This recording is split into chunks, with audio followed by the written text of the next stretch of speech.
Hello everyone, myself Gitanjali Lohiya, your maths teacher. So student, today we will learn how to write the decimal numbers in expanded form. Write in expanded form, first is 4.5. तो अब हम इसे expanded form में कैसे लिखेंगे? So 4 की जो place value क्या है? Ones. So 4 as it is रहेगा. अब 0.5 तो मैंने आपको बताया था कि 0.5 पॉइंट के बाद जो नंबर होता है वो 10th प्लेस होता है, TH 10th. फिर एक और नंबर होगा तो वो 100th, अगर एक और होगा तो 1000th, TH थ आ रहा है, थ का साउंड आ रहा है.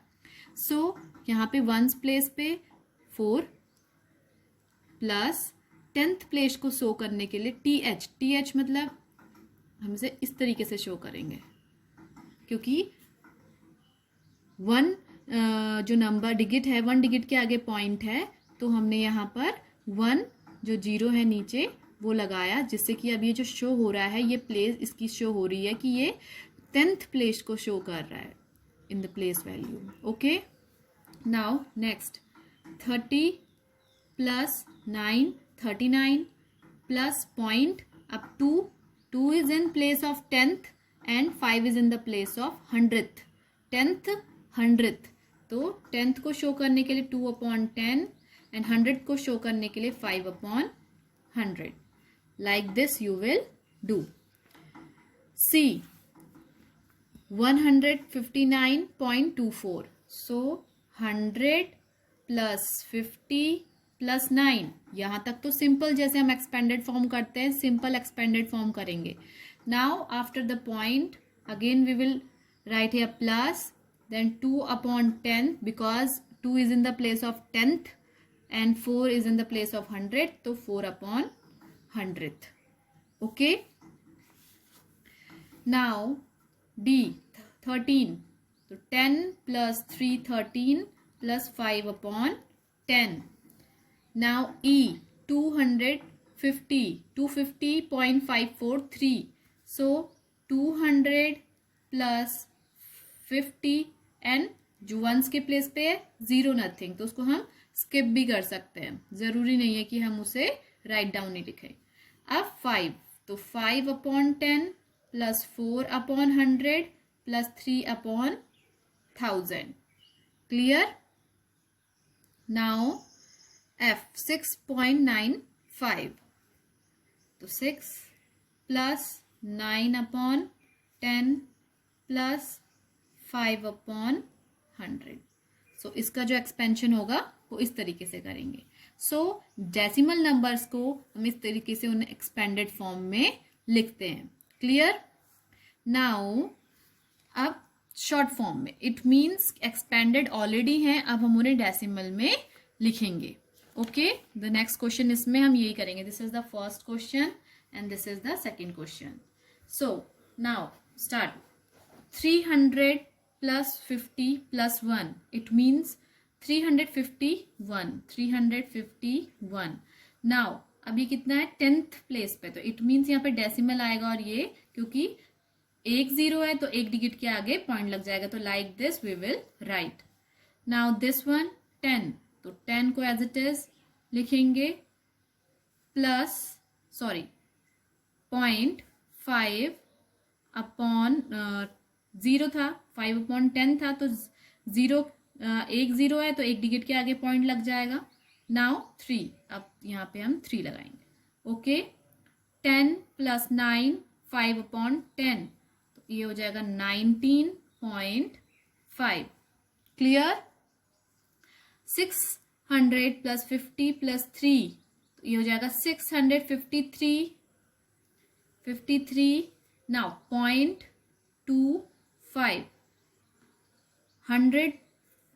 105 100 प्लस 5. अब यहाँ पे टेंस प्लेस वंस है, टेंस नहीं है, डायरेक्ट 100 है तो 100 प्लस 5 हो जाएगा ये 105.395. This is the answer. तो like this you will do. This work you have to do in your copy. Now student, we are going to start our new chapter 11, that is area and its boundary. we have we have learned more things about area and boundary in the previous chapter also. उससे पहले जो chapters थे उसमें भी हमने area and boundary पढ़ा था.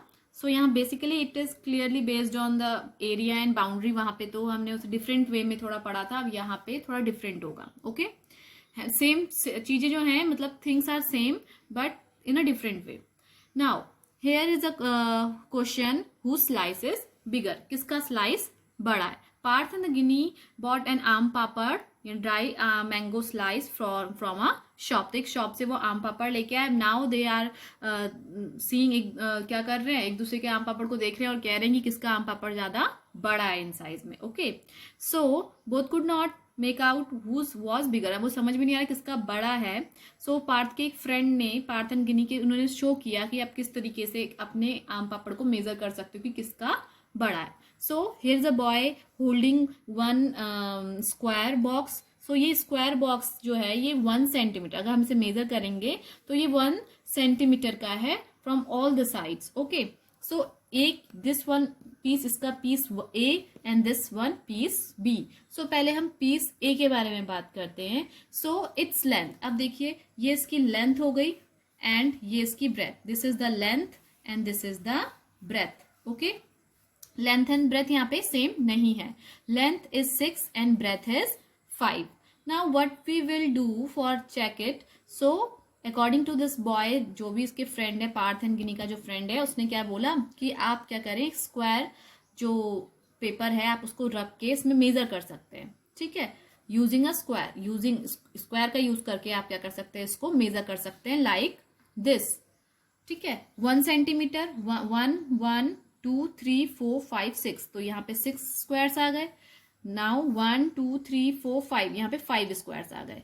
तो इस तरीके से आप पूरे उसमें स्क्वायर्स लगाकर, पूरे इसमें स्क्वायर्स को मेजर कर आप दोनों को मेजर कर सकते हैं किसका एरिया बड़ा है आम पापड़ का. तो सेम, अगर सेम नंबर्स ऑफ स्क्वायर जो हमने यहाँ पे यूज किए वो इसमें इसके लिए यूज हो जाएंगे, तो इट मीन्स इनका एरिया सेम है. अगर कम होंगे तो उससे पता चल जाएगा, या ज्यादा होंगे तो उससे पता चल जाएगा कि किसका एरिया ज्यादा है या किसका एरिया कम है.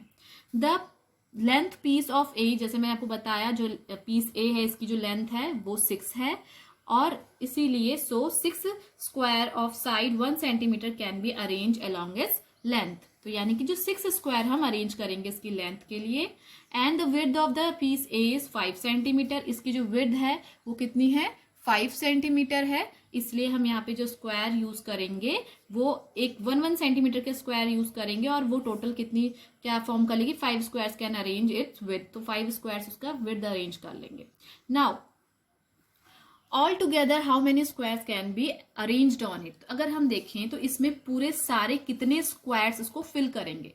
सो यहाँ पे एक चीज लिखी हुई है, देखिए, it's silly to count them all. इन सबको काउंट करना क्या है, सिली है. This crow is saying just multiply. तो what multiply, so for that what will we do, we will multiply its length and breadth. अगर हम इसकी लेंथ एंड ब्रेथ की मल्टीप्लाई कर दें तो हमें पता चल जाएगा कि इसमें जो 1 सेंटीमीटर के जो हम स्क्वायर बॉक्सेस यूज कर रहे हैं इसे मेजर करने के लिए वो कितने आएंगे एग्जैक्टली. ओके, सो 6 5 कितना होता है, 30. इट मीन्स कि इस पीस ए में कितने स्क्वायर बॉक्स इसे कवर करेंगे, 30 पीस इसे क्या करेंगे, कवर करेंगे. तो हेयर वी विल राइट कि all together how many square can be arranged on it. तो 30 squares we can arrange on it. So जब 30 squares हैं तो it means जो एरिया होगा वो भी कितना हो जाएगा, 30 सेंटीमीटर स्क्वायर. इसे हम ऐसे भी लिख सकते हैं 30 सेंटीमीटर स्क्वायर लाइक दिस, जो कि मैंने आपको ऑलरेडी प्रीवियस चैप्टर्स में एक्सप्लेन किया है. सो बेसिकली यहाँ पे हमने क्या फॉर्मूला भी एक तरीके से, अगर हमने इसकी लेंथ और ब्रेथ मल्टीप्लाई कर रहे हैं तो ये फॉर्मूला भी बन गया कि कोई भी रेक्टेंगल होगा, क्योंकि अब रेक्टेंगल शेप है, स्क्वायर तो है नहीं. स्क्वायर का क्या होता है, सारी चारों side, all 4 sides are equal of a square. In square all 4 sides are equal, but here in this figure its length is different from its breadth. यानी length and breadth both are the different, दोनों अलग है. it means कि हम इसे किस category में रखेंगे, एक रेक्टेंगल की कैटेगरी में रखेंगे. एंड रेक्टेंगल का जो एरिया होता है, एरिया ऑफ रेक्टेंगल कितना होता है, लेंथ इनटू ब्रेथ. तो लेंथ इनटू ब्रेथ हमने 6 इंटू 5 किया, तो it means equals to 30 centimetre square. So यहाँ से हमने इसका एरिया भी फाइंड आउट कर लिया. Now in the same way we will find out the area of the piece B. In the same way, find the area of piece B. So without using the square boxes, we will just multiply its length. Here, what is the length? Here length is this 11 centimeter.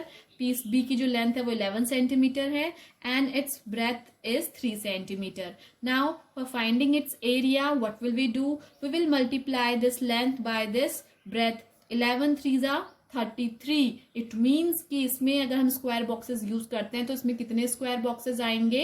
33 square boxes आएंगे, which are more than the square boxes which we used in piece A. तो यानी piece ए में जितने square boxes लगे उससे कितने ज्यादा इसमें लगे हैं.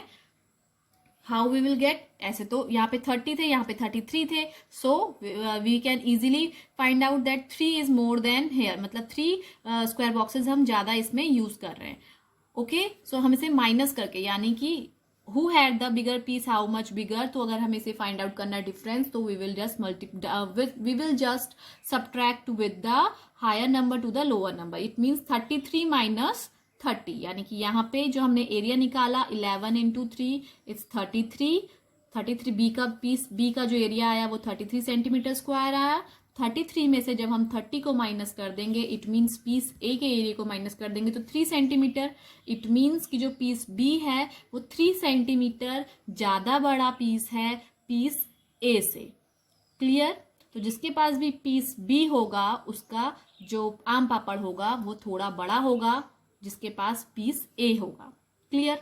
Now cover this stamp. The next topic is cover this stamp. This stamp has an area of 4 centimeter. यहाँ पे ये stamp, this is called the stamp. ये stamp है, ओके, जो हम जिस टिकट कहते हैं, जो हमें पोस्ट ऑफिस में जब हम कुछ पोस्ट करते हैं तो वहां पे हम स्टैम्प लगाते हैं sometimes. Guess how many such stamp will cover this big rectangle. Now this is a big rectangle. Okay, this is the big rectangle. इस big rectangle में ये 4 सेंटीमीटर स्क्वायर के कितने पीसेस इसको कवर करेंगे? This we have to find out. So आप क्या करेंगे? आप, this is for your homework. Just you have to draw, measure it and just write how many this stamp can be use to cover it. तो सिर्फ आपको इसमें कुछ नहीं करना है. You can use your pencil. इसको आपको ड्रॉ नहीं करना है, जस्ट आप इसमें बॉक्सेस बना लीजिए क्योंकि ये स्क्वायर बॉक्सेस है. तो आप जिस तरीके से यहाँ पे स्क्वायर बॉक्स बने विद मेजरमेंट के साथ आप इसमें स्क्वायर बॉक्सेस बनाइए. 4 सेंटीमीटर, ठीक है, एरिया बता रखा है 4 सेंटीमीटर. ध्यान दीजिए, एरिया बोल रहा है. एरिया इट मीन्स कि इसकी जो साइड होगी वो कितनी होगी? 2 होगी. जब किसी बॉक्स की ये स्क्वायर बॉक्स है तो स्क्वायर की ऑल 4 साइड्स आर इक्वल होते हैं. सो इसका 2 जा 4, तो 4 सेंटीमीटर स्क्वायर. इट मीन्स की साइड कितनी होगी? 2 सेंटीमीटर. यानी कि यहां से यहां तक की जो लेंथ है वो 2 सेंटीमीटर है. तो इसी तरीके से अब मैंने आपको थोड़ा हिंट दे दिया है. आप देखिए कि इसकी लेंथ में कितने आएंगे स्टैम्प, इसकी ब्रेथ में कितने स्टैम्प आएंगे, फिर उससे आप कैलकुलेट कर पाएंगे कि टोटल स्टैम्प कितना कवर करेंगे इस बिग रेक्टेंगल को. Clear? This work you have to do only in book. Okay, so student, that is all for today, and you, for better understanding, you repeat the video. If you're having any problem you can ask to me. Bye bye.